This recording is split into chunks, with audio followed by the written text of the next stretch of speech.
Lucas, I'm so excited to have you on the show because to me, your testimony is something that,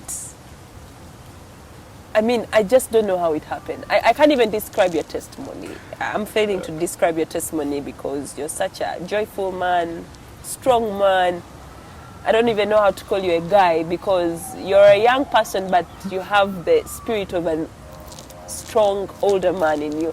But anyway, welcome to GXP. Thank you very much for hosting me. Yeah, so Lucas, just a few months ago, you had a very horrible accident. That's true. Which almost didn't leave your life the same. Am I right or wrong? Very right. So just briefly tell us how it all happened and how it all started.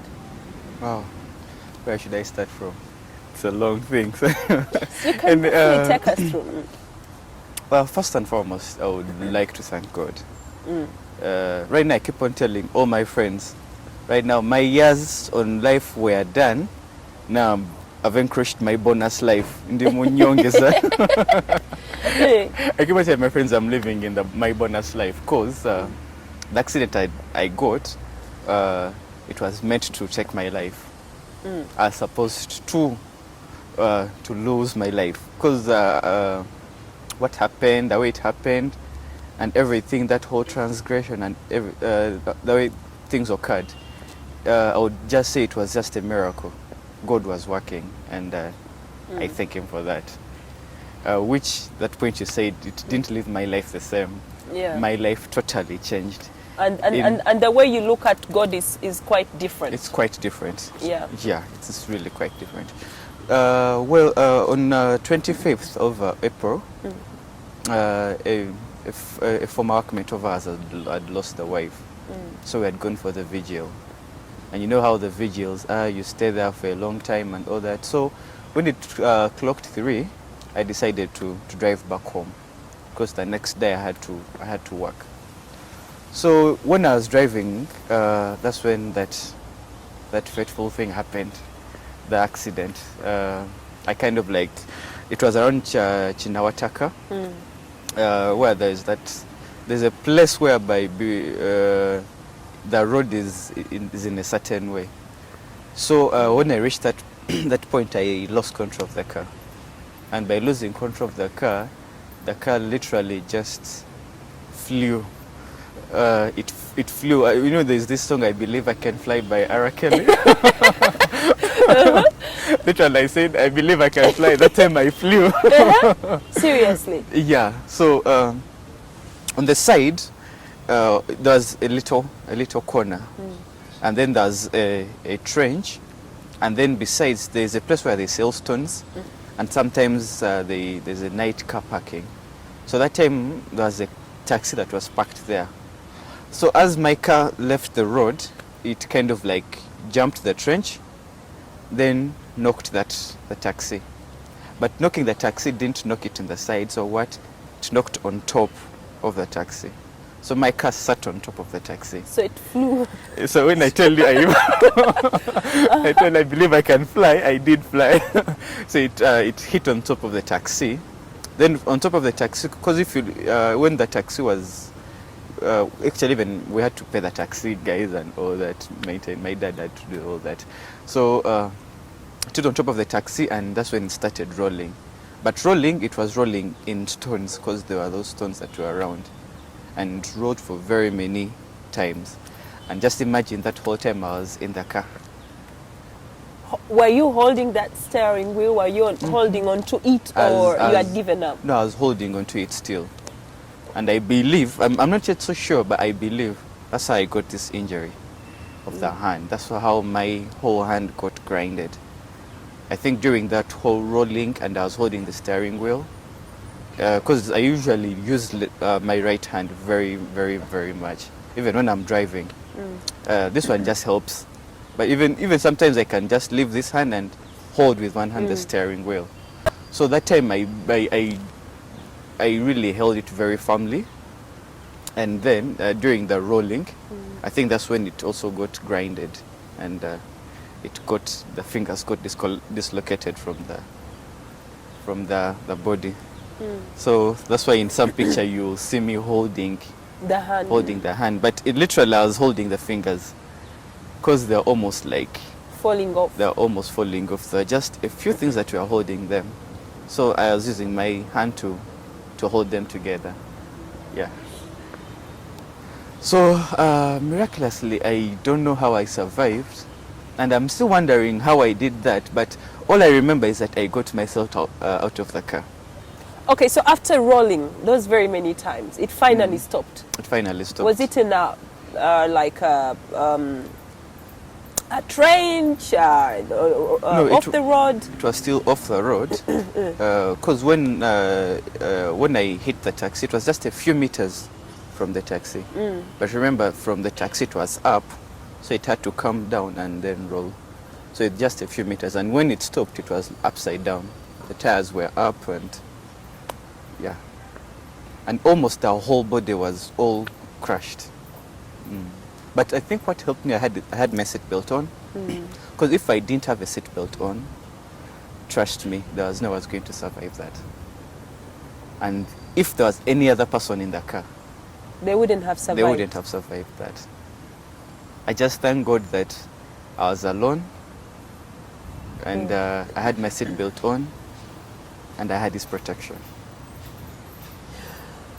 Okay, so how did you pull yourself out of the car? Because according to the pictures that you gave us, you got yourself out. Nobody did. Why did you get the courage, and how did you do it? That whole time I was, the whole car was flying and all that. Different things were running into my mind. Actually, I would say at some point I went unconscious. I was thinking a lot. Because at least when I lost control of the car, I knew I had an accident. There was like an accident that was coming up, and I knew it was really going to be bad. Because I believe I was on the, I wouldn't say I was on a very high speed, but I was rushing to go back home. And you know, always at night there are no cars. Yeah. Yeah. So my whole aim was to reach home and sleep. Sleep a bit so you can report so that I can early report for work. early for work. Yeah. Yeah. So that whole time. It reached when it was upside down. What I remember was me looking for a way out, because I tried turning, because by the time it was already upside down, but I don't even know how I got my seatbelt on or like off. I won't lie to you. All I know, the flashes I have of the memories is that I was looking for a way out. And then, lucky enough, I got a way out. I got a small hole where I passed through my head. And once my head was out, I pulled the rest of my body. But at that point, I hadn't noticed that my hand was damaged. I thought, actually, at that point, I thought it was nothing serious. Because I said, if I can get out, then... So by the time I got out, that's when people started coming around. So people came around, then I sat around, and then... ironically, the thought I had in my head is like, it's nothing big. So I thought of telling these people, we push this car and we put it back on the road and I drive off.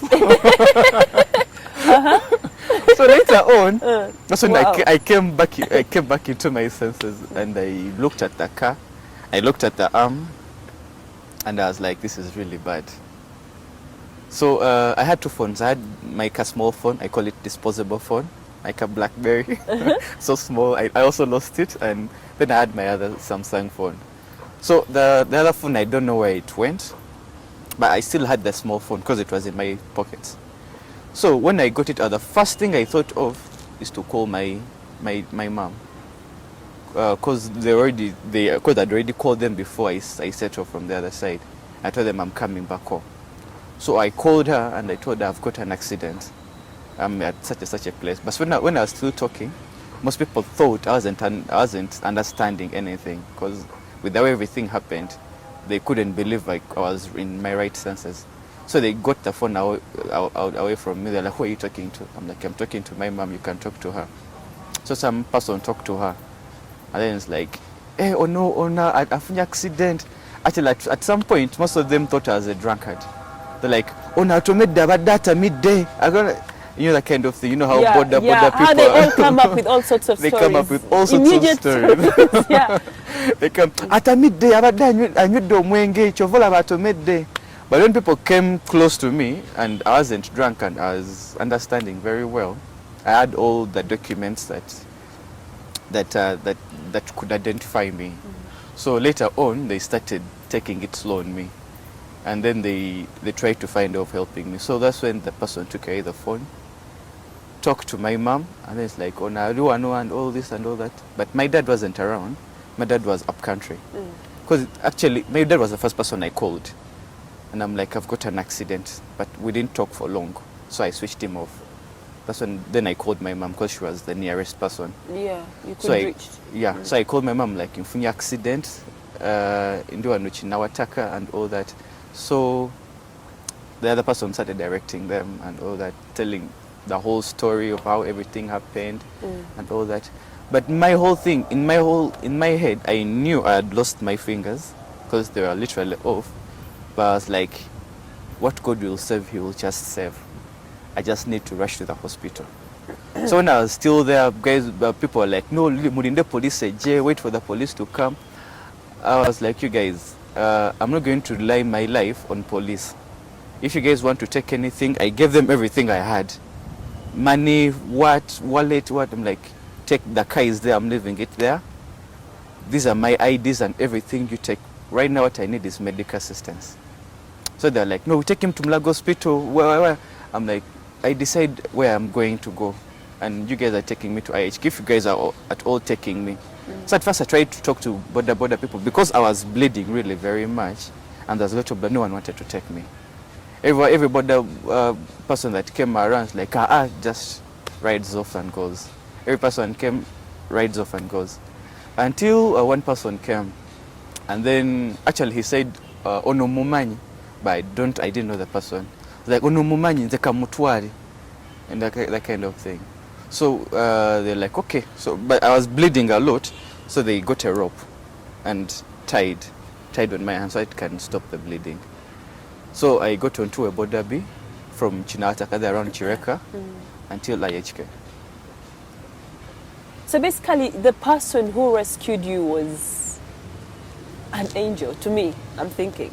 He was literally an angel sent from heaven. Exactly. Because for someone to claim they knew you, yet they didn't know you, Yeah. they didn't even know who you are, or they've never met you, it's a miracle, really. It is. Because that was your time of need. Exactly. And no one seemed to wanting to help me. Yeah, I know what people always think about the blood and the way you look. Maybe you look like maybe you had done something and you're punished and they didn't want to be held accountable. I'm thinking, you can correct me if I'm wrong. Yeah, most people don't want to take up that big risk of, because first they think, what if he dies? What if something happens to him? I'm going to be responsible for it. What if he had stolen the car? What if he's a thug? What if what you get? So people have different assumptions. So they always try to stay away from such scenarios. So when did you lose your conscience? I lost my conscience when I reached the hospital. And by that, they just injected me because the whole time I was understanding everything. I didn't black out at any time or what. With all that bleeding you went through? With all that bleeding. At first, I didn't feel the pain when it had just occurred. The pain wasn't really there. Okay, it was there, but my minds were on something else. Then, when I started feeling too much pain was when I was on the border. Because just imagine at that time, like around 4 a.m. From 3? Because I got it around 3:30. So from 4, like around 4 a.m., I was on a border B. From Chireka, the Chinataka side, up to IHK in Namuongo. So when the wind started blowing on the air, the wind started blowing on the hand, that's when the pain started kicking in. That's when I felt a lot of pain. But still, despite the pain was there a lot, I didn't black out. Everything was happening clearly to me. I was seeing everything very well. Even when we reached the emergency section at IHK, I knew everything. But by then, I was in a lot of pain. The pain was really too much. So the medical staff of IHK, they really they were so quick to attend to me, because I was already bleeding and all that. So the only way they could stop the pain, and I was also crying because the pain was really too much, they had to just inject me and make me take me to sleep. Wow. Wow, okay. Because I'm just trying to picture myself in your shoes. I don't know how I would really stand it. So, so after the surgeries you went through, you lost some fingers, right? Yeah, I lost the pinky finger. The smallest? Yeah, the smallest. So can your fingers, can you feel? Are they, can they sense anything? The one I have 4 now. Yeah. So 3 of them I can feel them. One of the 3, I can't move it, but I can feel it. That is this biggest one. These 2, I can feel them and I can try moving them a little bit, but not that much. And then this last one, it's completely numb. But they say it has blood circulation. You can see blood when you... Is it the small one? No, No, this one? Yeah. Okay. So this one, it's still numb because the doctor said that the bones were really exposed for a long time. So yeah, it led to some to them dying. And then same applies with this one, because this one they say there are 3 bones there. There is this one, this, and then this one here. So I kind of like lost this one here. So that's why it cannot move. It's always in one place. Yeah. Then this one is just around here, whereby they say it was exposed for a long time. And when the bones are exposed for a long time, they tend to just die off. Okay, so Lucas, how does it feel losing a finger? When you got the news from the doctors that you were going to, because I'm sure this came after, did you lose the finger immediately, I mean, after the first surgery, or you lost it after? I think it was the second surgery. Cause how many surgeries did you have after the accident? After the accident, I had 5 surgeries. Wow. Yeah, there were 5 surgeries. Was it your first time to go through such My first time to get a drip. Your first time to get a drip? Your whole life? You're kidding me. I'm for real. Don't tell me it was even your first time to get an injection. No. You've had many. I've had many. Actually, I would prefer injections to drips. To swallowing tablets. Yeah. So I used to get a lot of injections. No, I prefer tablets. I hate pricks on my body. So how did you feel when you were told that you were going to lose one of your fingers? When the first doctor who worked with me was Dr. Sechimpi.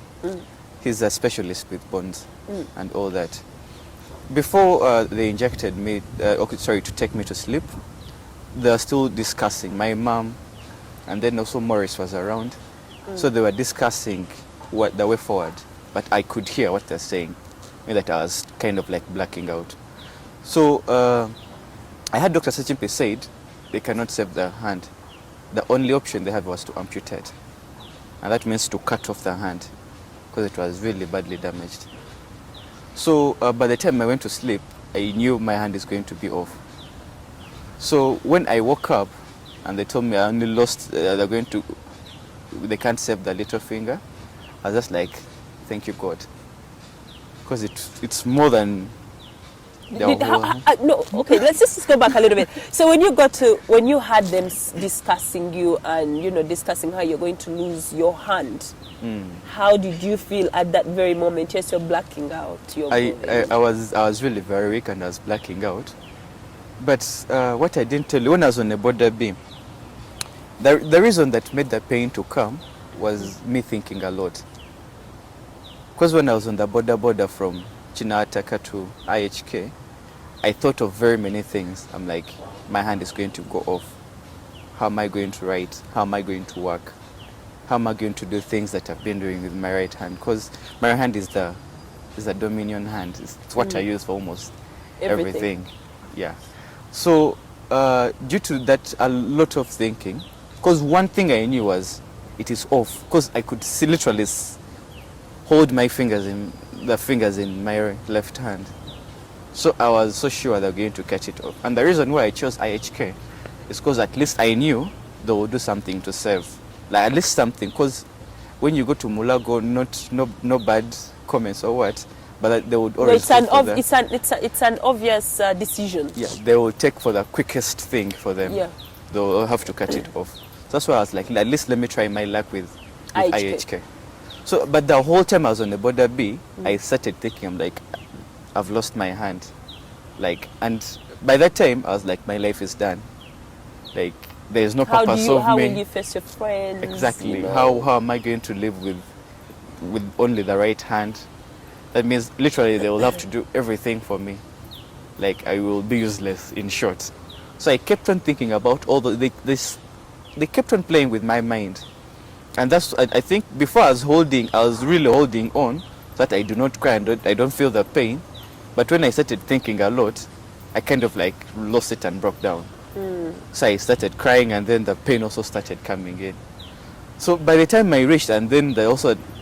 Sechimpi confirmed, it's like, there is really nothing much we can do for this young man. We have to just cut off the hand because it's been exposed for a long time. It had also, because the place where I feel was really very dirty, and my hand also was attacked by different bacteria and all that, because you could even look at it, was very dirty. So they said he has an infection right now. There are very many things that we cannot save the hand. We have to just cut it off. So, and the only person who helped me was my mom and Maurice, because they tried to explain to the doctors, like, this young man uses whatever work he does, he uses that hand.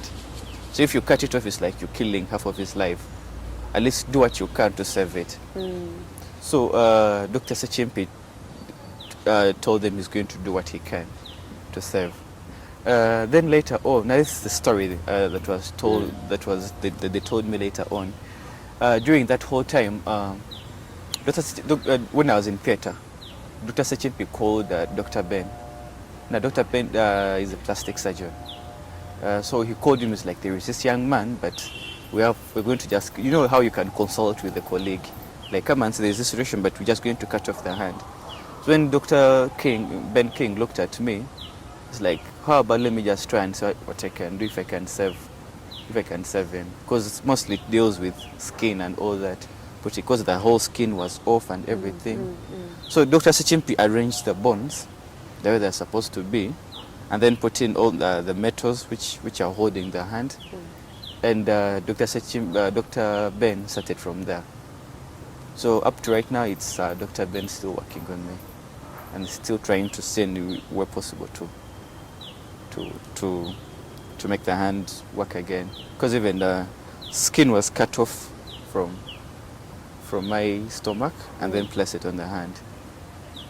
Yeah. Okay. And then they did that skin drafting thing, whereby actually they cut off some skin, and my hand had to be here for almost 3 weeks. But when they cut, they didn't finish this side.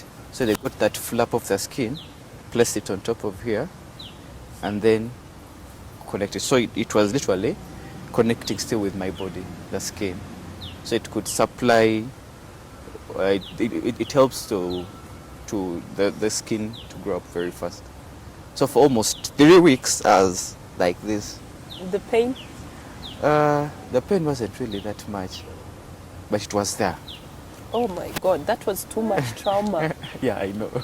And how did you manage to get back on your feet, start training to use your left hand, and say, okay, I'm going back to work, come what may? Where did you get that courage and the strength? I would say in the walk of my life, one thing at least I know about myself, I'm so determined. Once I decide to do something, I really do it. So I reached at a point, I was at after I got discharged from, I was in hospital for 1.5 months or 2 months. So when I got discharged, I sat at home. I used to do a lot of nothing. Sit in my room, watch movies, eat, sit, watch movies. It really got so boring. And I was like, I'm not used to that. I'm used to being active, doing something. So at some point I was like, you know what? I first talked to my doctor. I'm like, I really want to do. I want to go back to work. I'm tired of staying at home and all that. He was like, let's just first give it 1 week and we'll see how you're going to be. But by the time the skin drafting was off, I went for another surgery, so they cut it off. So this skin now it's growing. It's really blending well with the rest of the other side. So after that 1 week, Dr. Ben was like, if you really want to go to work, you can go, but don't do heavy things, don't stress yourself and all that. So that's when I called my boss and also the HR, and I requested them so that I can come back home. Sorry, come back to office so that I can work. Yeah, so I'm sure they must have been very surprised at your request. Yeah, they were. Actually, at first, they first refused me. They were like, we can't allow you to come and work when you're still sick. But then when I talked to my boss, Madame Rosie, she said she's going to have a word with Solomon. So when they sat into a meeting, they talked about it, and they're like, okay, if he has decided to come back and work, let's see if he can come and do something. Yeah, that's how I got my way back. So talk about now. Your life has changed. Now you have to change to your left hand. How easy has it been for you to now start training your left hand to do what it never used to do? I would say it's a very hard paper. It's a hard paper. Before, my left did nothing, by the way. Not even holding anything, not even holding a pen. But right now, there's a certain way that my whole brain is focused. Right now, I know I can't use my right. Even though I want to, I can't use my right. So I try to force my brain to adopt to my left. That's why I say each and every time, even at work when I'm doing previews and all that, I usually write tickets, like cutting points and all that. So with figures, I have been trying. Now it's been 2 weeks, and it's really coming on well. You can easily read what I'm writing. You're writing. Yeah, but still it's kindergarten work. It's work in progress. Signatures? Yeah. No, signatures, that's the first thing I had to do, mostly with money. I know. The first thing I did was go to my bank, change my signature to my thumbprint. So now I'm using my thumbprint instead of signing. Okay. Yeah. Wow, Lucas. So have you tried to get back to driving, or do you think you'd ever get back to that car? Aren't you still traumatized about the whole thing? Not really. Most people talk about that trauma, but I don't think it has yet come my way. I haven't yet. It is not yet. But I think when I sit down and I think, I feel like I can drive. Because even when I sit in a car, because now mostly these days it's friends of mine. If I want to go somewhere or I need to do something, I want to go to company, I have some friends. One is called Daniel Okwaput. He's always reliable. Anytime I want to do something. So how do you get to work? Sometimes he picks me from home, then drives me to work, or I get a boda, which is the easiest. From a car to a boda. Lucas, you're strong. Okay, so Lucas, there's so many people who are in hospitals right now that are going through what you went through, and they're just believing God for their healing. And some of them have literally lost hope. Maybe you never know why you had survived. Maybe there's a reason why God gave you that other chance to survive. There are people who have got simple accents but lose their lives or lose their limbs. Name it. That's true. Maybe you can be that person that encourages them through the Lord. And sorry, just before we get into that prayer, you gave me this Vistas book. Yeah. And you're so proud of this book. I'm so proud of that. And I just want you to share with all of us, since you've already shared with me, why you are so proud of your Vistas book. Well, at IHK, actually, a friend of mine bought it. I didn't even buy it myself. A friend of mine called Peter at Kunda. Actually, I would like to give this my special thanks to Peter. He's my best friend. But from the time I got the accident up to the time I got discharged, he used to spend each and every night in the hospital with me. My mom used also to be around, but he would be there always. And sometimes you reach a time whereby there's nowhere to sleep. He would just get a seat like this seat, just sits the whole night. Wakes up in the morning, go buy his coffee, comes back, looks after me. I want to go on to shower. Zan used to shower me and all that. And the rest. And the rest. No, but still, I would really want to thank him. He really showed what it means by having a friend that you can always rely on. And he did that for me. And I thank him. And he bought also this book. So this book, there was an official book at security whereby visitors used to sign. But we got ourselves another one. another book, yes. which was just beside my bed. So most of my friends used to come, used to sign, and then also give a word of encouragement. And I am very blessed. Actually, right now, if anyone hears me saying I'm alone in this world, or I don't have friends, trust me, I would allow you to come and cane me. Not with 200 signatures in this book from 200 different people.